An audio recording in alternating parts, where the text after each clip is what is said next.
তোমার পিকচার তুলিনি আমি, দেখাচ্ছি তোমার তৈরি হওয়ার পেছনে কতটা আমার পরিশ্রম। একজন মা না চাইলে একজন সন্তান কি করতে পারে না, সাফল্য অর্জন করতে পারে না। একদম ঠিক তো। হ্যাঁ, রিদান যে একটা একটা অক্ষর শিখেছে তার পিছনে কার অবদান? রিদানের মাম্মির অবদান। হ্যাঁ, রিদান এখন স্কুলে পড়ে না, কিন্তু রিদানের হ্যান্ডরাইটিংয়ে ফার্স্ট, তাই তো? হ্যাঁ, ভেরি গুড বয় তো রিদান। হ্যাঁ, মাম্মি আদৌ নিতে আসতে হবে না। চলো চলো, রাইটিং কমপ্লিট করো, রাইটিং কমপ্লিট করো। হ্যাঁ, রিদান একদিন সাফল্য অর্জন করবে রিদানের মাম্মির জন্য, মাম্মির প্রচেষ্টার জন্য। আর সকল বাচ্চা সাফল্য অর্জন করে তার মাম্মিদের জন্য।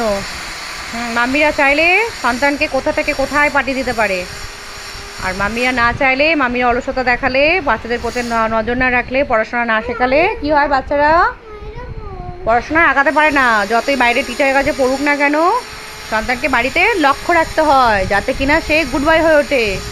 হ্যাঁ, সকল মাম্মিদেরকে বলছি, সবাই নিজের নিজের বেবিদেরকে, হ্যাঁ আমি কথা বলছি তো, দাঁড়াও।